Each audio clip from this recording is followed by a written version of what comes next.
같은 청년주일입니다. 또한 교사주일, 그 이전에는 스승의 주일이라고 부르는 주일입니다. 오늘 한 시대를 일으킨 위대한 인물 사무엘의 양육과 교육에 관해서 이 말씀을 좀 듣고자 합니다. 우선 사무엘은 아주 어릴 적부터 그 부모에 의해서, 특별히 그 어머니 한나에 의해서 위탁교육이 되었습니다. 과도한 자녀를 향한 양육, 교육의 열정입니다. 최고의 스펙을 갖춰주기 위해서 당대의 최고의 스승을 찾아냈습니다. 그것은 당대의 최고의 학자요, 또한 백성의 지도자요, 동시에 대제사장인 엘리라고 하는 사람입니다. 그 시대의 인물 가운데서 그 이상의 더 좋은 스승을 찾아내기는 불가능한 인물이라고 볼 수 있습니다. 최소한 외적으로는 그렇습니다. 그 어머니는 이 아이를 위탁하는데 일찍이 젖된 후에 바로 그 아이를, 사무엘을, 아들을 위탁합니다. 젖된다고 하는 것은 이스라엘 율법에는 만 3세로 규정되어 있습니다. 그러므로 3세 된 아이를 잠깐 학교 수업 과정뿐만 아니라 온전히 그 엘리에게 위탁을 하는 겁니다. 최고의 선생이고 최고의 지도자이고 또 최고의 종교 지도자이니까요. 그 어머니가 정성을 다한 것이 이 아이를 맡길 때에 헌납한 내용이 나와 있습니다. 1장. 거기에 보면은 숫소 3마리와 그리고 가루 1에바 그리고 포도주 1부대 이렇게 드렸습니다. 가루와 그리고 포도주는 형식적인 수준입니다. 에바라고 하여도 22리터 정도로 계산되니까 한 가마가 채 안 되는 정도의 양입니다만, 문제는 그 앞에 있는 숫소 3마리입니다. 고대 사회에 있어서 숫소라는 것은 그야말로 상당한 재산 가치가 있는 것일 뿐만 아니라 그것이 3마리라고 한다면 한 재산을 떼주는 것과 같습니다. 어린 아기를 맡기는데 엄청난 기부금이죠. 헌납을 했다고도 볼 수가 있습니다. 그 어머니의 그 교육열의 절정은 이 어린아이가 입는 옷입니다. 에봇이라고 하는 것인데 이 옷은 제사장들의 복장의 가장 대표적인 옷입니다. 여러분 보시는 이 제사장의 복장 온전히 갖춘 것을 보는데 그 위에 모양으로는 우리가 식당에서 이제 앉는 가리개, 앞가리개 비슷하게 생겼습니다만 제사장의 마지막 복장입니다. 고운 색실과 그리고 각종 값비싼 보석을 물린 그런 고급스러운 복장일 뿐만 아니라 저기에 앞가슴 부위에 있는 포켓, 그 주머니에 소위 우림과 둠밈이라고 하는 것이 들어있습니다. 뭐 하는 물건이냐 하면 하나님의 뜻을 묻는 겁니다. 신탁의 마지막 결정을 하는 물건이라고 할 수 있으니까 저 에봇이 얼마나 중요한가 하는 것을 알 수가 있습니다. 사무엘 1장과 2장 가운데서는 어린아이 사무엘이 여호와 앞에서 섬겼다, 그렇게 되어 있습니다. 사실은 이 에봇이라고 하는 것은 일반 백성들이 입을 수 없게 되어 있습니다. 뿐만 아니라 레위인이라고 하더라도 하나님을 섬길 수 있는 연령대가 30세에서 50세로 한정되어 있습니다. 그러므로 최소한 30이 되어야 저 옷을 입을 수가 있는 것입니다. 우리 예수님께서 공생의 사역을 시작하신 나이가 30이신데 그것은 의도적으로 그때를 맞춘 것이라고 볼 수가 있습니다. 그렇게 30이라고 하는 나이가 의미가 있는 나이입니다. 인간의 남자의 그 나이 가운데서 30세에서 50세 가장 신체적으로나 혹은 정신적으로 완벽한 때에 하나님을 섬기라는 하나님의 뜻이 그 속에 포함이 되어 있습니다. 그러므로 어린아이에게는 에봇 같은 것을 입힐 수도 없을 뿐만 아니라 또한 여호와를 섬길 수가 없습니다. 그런데 여호와를 섬겼다, 그렇게 나와 있습니다. 성전의 일을 한 것이라고 볼 수가 있죠. 이때 그 어머니가 매년 이제 아이를 돌아보기 위해서 성전을 찾았을 때, 성막을 찾았을 때, 그때는 실로라고 하는 곳에 있었습니다. 그때마다 에봇을 새롭게 지어가지고 아이에게 입힙니다. 어머니의 말하자면 양육의 열정이기도 합니다만 과도한, 또 어떤 의미에서는 잘못된 그런 교육열이라고도 볼 수가 있습니다. 어린 아들을 제사장에 맡긴다 하면은 최소한 얼마간 이 아이들이 어머니의 양육을 충분히 받고 그리고 맡겨진 것과는 분명히 차이가 있습니다. 거기다가 에봇. 한편 이제 위탁을 받은 엘리 제사장, 그 어머니의 기대와 그리고 세간에 있어서의 예상과는 달리 안으로 들어가 보면은 완전히 자격 미비입니다. 사무엘 1장과 2장에서는 그 엘리가 나이가 많이 들었다 하고 이야기를 합니다. 그것은 단순히 육체적인 나이를 얘기하는 것이 아닙니다. 그만큼 소명의식이 이제는 퇴락을 했고, 그리고 또한 방만한 그런 삶을 사는 모습을 이야기하는 것이라고 볼 수가 있습니다. 의식이 없습니다. 대제사장으로서의 의식을 가지고 있지 않습니다. 또한 그 환경 가운데서 중요한 환경이 하나 있습니다. 이 아이가 제대로 자라기 위해서는. 그것은 엘리 집안의 두 아들입니다. 정확하게 나이가 나타나지 않습니다만 사무엘과는 10세 이상 차이가 날 것이라고 추정할 수 있습니다. 그렇다고 한다면 이 아이에게 결정적인 역할을, 양육과 교육에 결정적인 역할을 하는 것은 엘리 대제사장뿐만 아니라 이 두 아들이, 제사장의 두 아들이 멘토의 역할을 잘하면 충분히 할 수 있는 위치에 있습니다. 근데 그렇지 못했습니다. 이 두 아들은 그야말로 불황아들이었습니다. 성전의 수종도는 부녀자를 희롱했을 뿐만 아니라 또한 하나님께 바치는, 하나님께 제사 드리는 고기를 찍어가지고 술안주로 삼았습니다. 삶기도 전에 생고기를 따로 떼서 가서 구워 먹고 하는 그런 정도로 그야말로 패역한 그런 두 아들이었습니다.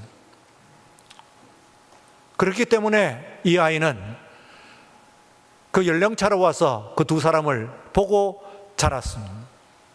그리고 모종의 영향을 들면서 받았다고도 볼 수가 있습니다. 엘리 대사장의 조처는, 그 절정은 사무엘서 3장 2절에 있는 말씀입니다. 그리고 3절에 있는 말씀입니다. 우리가 한번 찾아보면 3장 2절에는 이렇게 되어 있습니다. 엘리의 눈이 점점 어두워 갔어. 잘 보지 못하는 그때에. 말씀드린 대로 저것은 육신적인 그 시력만 얘기하는 것은 아닙니다. 그가 자기의 처소에 누웠고 그래 되어 있습니다. 3장 이어지는 3절에는 하나님의 등불은 아직 꺼지지 아니하였으며 이렇습니다. 제사장이 제사를 드리는 것 외에 매일 하는 가장 중요한 일과 중에 하나는 하나님의 등불, 곧 7 금촛대라고 하는 겁니다. 거기에 기름과 불을 살피는 것이 제사장의 매일의 일과 가운데서 아주 중요한 일입니다. 그걸 꺼트리지 말라고 하나님께서는 분명히 말씀을 했어요. 그런데 사무엘 어린아이가 어디에 누웠는지 하면은 하나님의 궤에 있는 여호와의 전에 누웠다고 되어 있습니다. 기가 막힌 일입니다. 말하자면 지성소입니다. 하나님의 궤가 있는 곳이라면. 엘리 제사장은 어린아이의 잠자리를 하나님의 궤가 놓여 있는 지성소 안에다가 이제 잠자리를 마련을 했던 것입니다. 거기는 일반 제사장도 들어갈 수가 없는 곳입니다. 대제사장만 1년에 1차 들어갈 수가 있는 곳입니다.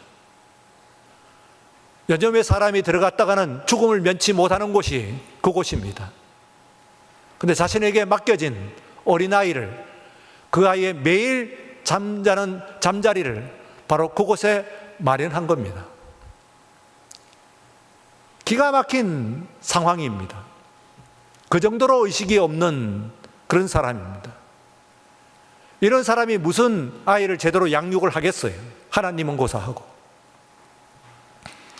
이 아이는 그 어머니의 과도한 교육열과 그리고 또한 그 교육을 위탁받은 스승의 방만으로 일대의 성장의 위기에 놓이게 됩니다. 이스라엘 사람들은 출애굽기와 레위기, 민수기, 신명기를 통해 가지고 이 내용을 잘 알고 있습니다. 그렇기 때문에 1장과 2장을 읽어가는 중에 하면서 읽게 됩니다. 이럴 수가 있나 하는 이야기도 할 수가 있습니다. 온통 그 잘못된 곳으로 얽혀 있습니다. 또한 그 중에서 이 어린아이를 걱정하지 않을 수가 없는 것입니다. 어린 시절부터 격에 맞지 않게 에봇을 입고 그리고 여호와의 전에서 그 등불을, 기름을 공급하고 그리고 또한 등불을 밝히는 그 일을, 제사장이 해야 될 일을 어린아이가 합니다.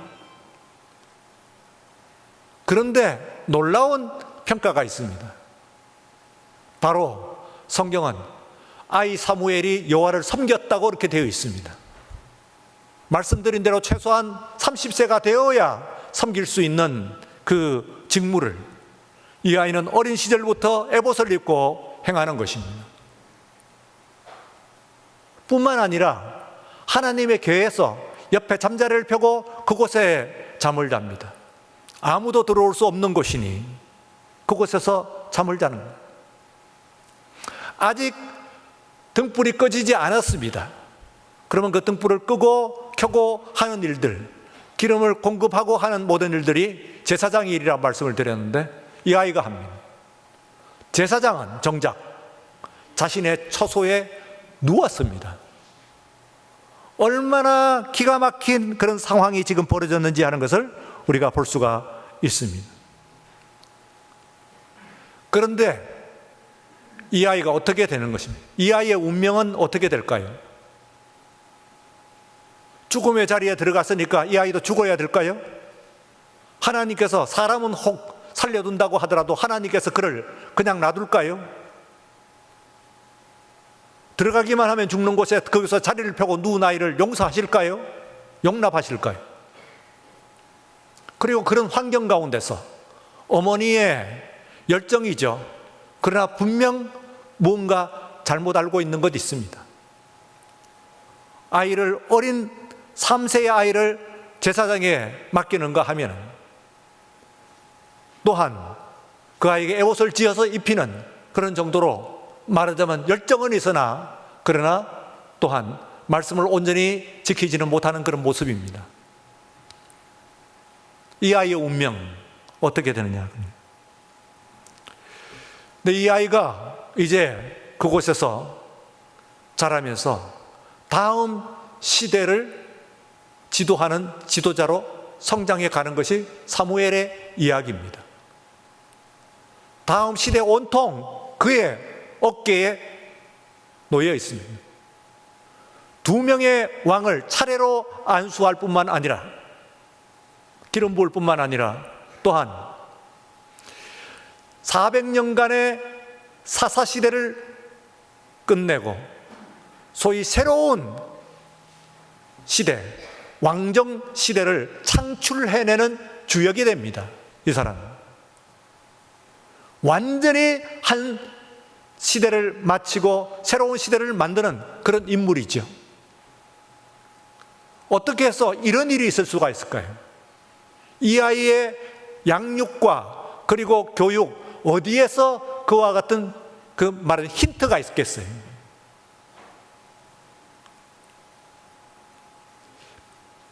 반면교사입니다. 좋은 것은 습득하고 그리고 나쁜 것은 스스로 물리칠 수 있는 환경은 좋지 않아요. 그 어머니는 반면교사라고 하는 것은 사자성어로 쓰입니다만 오래된 사자성어는 아닙니다. 1960년대에 중국을 통치하던 마오쩌둥이라고 하는 그 지도자가 문화대혁명이라고 하는 것을 일으킵니다. 말이 문화대혁명입니다. 문화 말살입니다. 그 이전에 중국의 오랜 모든 지식들과 그리고 또한 외래로부터 들어오는 모든 문물들 같은 것을 완벽하게 차단하고 말살하는 정책이 바로 저 문화대혁명입니다. 우수한 교사와 교수들을 앞에 목에다가 죄패를 걸고 인민재판을 하고 처형을 하고 다 말살을 시켰습니다. 공자맹자를 비롯한 모든 고서들을 모두 불태웠습니다. 분석행위입니다. 그리고는 인민들에게 있어서 반면교사, 곧 그런 외래의 문물들과 그리고 고대에 있는 모든 지혜들 같은 것들이 잘못된 것이니 그 잘못된 것을 따르지 말라고 하는 그런 말에서 반면교사라고 하는 말을 썼습니다. 일상적으로 우리들은 그런 뜻으로도만 아니라 일상적으로 쓰긴 합니다만 오늘 예배의 말씀의 제목으로 삼았습니다. 말하자면은 좋은 뜻으로 여기서는 사무엘은 자신이 그 어머니의 교육의 열정대로 자라났던 대제사장 그리고 그 당대 최고의 학자뿐만 아니라 정치 지도자인 엘리의 좋은 점을 말하자면 다 습득했습니다. 놀라운 일입니다. 그런 환경 가운데서 방치되어 있는 그런 환경 아니겠어요? 그런데도 이렇게 자라난 것은 놀라운 일이에요. 당대 최고뿐만 아니라 전 역사 가운데서도 찾아보기 어려운 그런 위대한 인물로 성장해 간 것이죠. 그것은 여러분 이 아이의 능력입니다. 사무엘의 능력입니다. 하나님께서는 그 당대의 최고의 지도자인 엘리에게 말씀하시지 않고 그는 귀가 어두웠어요. 역시 영적인 귀입니다. 이 어린아이에게 말씀을 해주셨어요. 그리고 그를 양육했습니다. 저는 주중에 우리 교회 집사님 한 분과 잠깐 한 10분 정도 이야기를 하는 기회가 있었습니다. 그러나 그 동안에서 아주 상당한 충격을 받았어요. 우리 교회 그리고 우리 아이들에 대한 교육에 관한 이야기입니다. 우리 교회가 4개의 그 유명한 소위 좋은 대학들에 둘러싸여 있잖아요. 연세대학교를 위시해가지고 이화대학교, 서강대학교, 홍익대학교 4개의 대학에 둘러싸여 있습니다. 그 한가운데 있습니다. 말하자면 교육으로 보게 되면 아주 좋은 그런 위치라고 볼 수가 있어요. 네, 이런 제안을 하십니다. 혹시 우리 교회에 있는 청소년들을 데리고 공과 공부만 가르칠 것이 아니라 아이들에게 있어 여러 가지 커리큘럼을 만드는 가운데서 옆에 있는 대학들을 한번 데리고 와보라는 거예요. 정문을 통과해서 들어가 보기도 하고 캠퍼스를 보고 도서관도 한번 들어가 보고 막을 수는 없겠죠. 예, 미리 또 허락을 받으면. 아이들에게 있어서 그 이상 좋은 교육이 어디 있겠냐면, 제가 지난 22년 동안에 옆에 있다는 이야기만 했지 한 번도 그래 본 적이 없습니다. 우리 아이들을 데리고 대학 캠퍼스 들어가서 도서관 가보고 한 적이 없는 것 같아요. 심지어는 제 아이들한테도 그렇게 한 적이 한 번도 없어요. 그러고 보니까 옆에 있는 대학에 들어가 본 적이 없어요.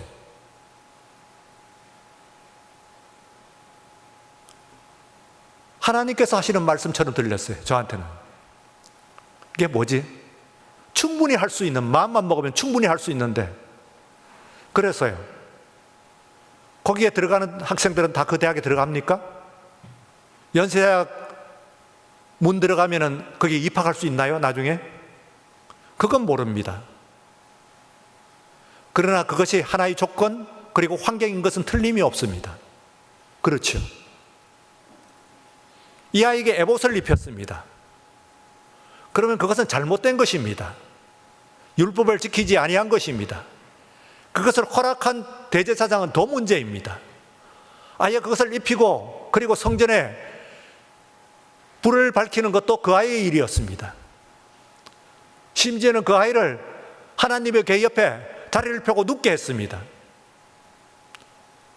그런데 이게 어떻게 된 것입니까? 아이는 자의식을 가진 거예요. 그 옷을 입고 그리고 또한 그 등불을 밝히면서 자의식이 생긴 것이, 하나님의 일을 한다고 하는 그런 거룩한 일을 한다고 하는 의식이 일찍이 어린아이에게 자리를 잡았습니다. 다른 사람들 앞에 설 수 있는 위대한 지도자로 성장해 간 것이죠.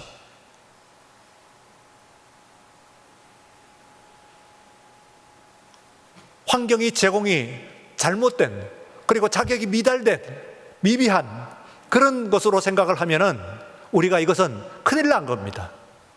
이 아이를 망친 거예요. 아니, 아이를 죽이는 것일지도 모릅니다. 그러나 그 아이는 그것을 선용했습니다. 선하게 썼습니다. 유익하게 자신의 환경을 쓰게 되었습니다. 그래서 당대의 최고의, 아니 그 시대 통틀어서 최고의 그런 학자요, 정치 지도자요, 역시 또한 종교 지도자로 그는 성장해 간 것입니다. 누가 그렇게 한 것일까요? 따라가면서 모든 것을 할 수는 없습니다. 여러분들이 아이들의 모든 것들을 할 수는 없습니다. 아이가 방문에 로크를 잠그는 순간에요, 부모는 그 속에 따라갈 수 없습니다. 그리고 혹시 여러분 그 방 안에서 무슨 일이 벌어지고 있는지 하는 것에 자신이 있습니까? 내 아이가 방문을 잠그고 들어간 순간 나는 따라 들어갈 수 없지만은 그 방 안에서 무슨 일이 일어나는지 하는 것을 우리는 꼭 내 아이가 아니라고 하더라도 우리는 매스컴을 통해서 들을 수가 있습니다. 못 따라갑니다. 대학을 가거나 군대를 가도 따라갈 수 없습니다. 하물며 그 아이의 마음속, 심령 가운데로 어떻게 따라 들어갈 수가 있겠어요? 무슨 일이 그 속에서, 그 마음 속에서, 그 심령 속에서 일어나는지 하는 것을 우리가 어떻게 다 컨트롤 하겠느냐, 감독할 수가 있겠느냐 말이에요. 못하지. 아무리 스펙을 다 갖추고 아무리 모든 것들을 지금 문제가 되고 있습니다만 그런 것들을 다 갖춰준다고 하더라도 그것이 오히려 그 아이를 망칠 수도 있습니다. 그 아이에게 달려 있고요. 그리고 중요한 것은 누가 그렇게 하셨느냐 말이에요. 이 아이를 보세요. 아슬아슬합니다. 큰일 났습니다. 그 어머니는 그래가지고 맡겼고 그런 모습으로 그냥 갖다 주고 퍼주고 하면서 지금 그걸로 스펙을 만들라고 얘기를 합니다. 맡은 이는 그걸 가지고 그 아이에게 그냥 용납하고 그냥 방치입니다. 그 집 위에 서 있는 형들은 위험합니다. 그걸 보고 자라게 되면 같이 불황아로 그냥 자라날 가능성이 있거든요. 근데 그렇지 않았습니다. 아주 위대한 인물로 성장해 갔습니다. 누가 한 것입니까? 우리 하나님이 하신 줄로 믿습니다. 여러분이 따라 들어갈 수 없는 그 방문, 여러분이 함께 갈 수 없는 군대, 대학, 거기까지 가실 수 있는 분은 누구십니까? 그 아이를 진정 사람 만들 수 있는 사람을 쓸 수 있는 장본인은 누구십니까? 우리 하나님이신 줄로 믿습니다. 그래서 하나님께 맡겨야 되는 거예요. 가장 중요한 사람이 만들어지는 길목에서, 순간에서 어떤 아이는 똑같은 스타팅 라인은 똑같습니다. 아니, 더 유리하죠. 엘리의 대제사장은 아예 아버지의 아들들이니까 훨씬 유리합니다. 그런데도 불구하고 이 아이는 얼마나 불리합니까? 그 스타팅 라인에서 시작을 했는데 모든 것을 갖추고 그리고 또한 대가문의 위대한 인물로 클 수 있었던 두 사람은 불황아가 됐어요. 그런데 이렇게 무지와 그리고 또한 그 태만과 악조건 속에서 있는 아이는 자신의 주어진 조건 가운데서 중요한 것을 습득을 합니다. 나는 하나님의 사람이다.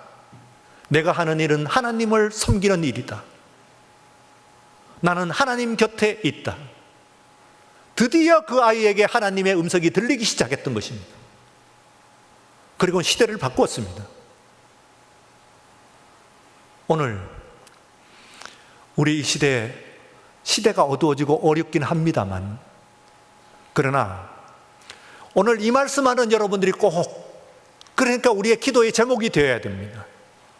내가 할 수 있는 것은 문 밖까지인데 문 안 걸어 잠그고 들어가는 그 이후부터는 내가 할 수가 없습니다.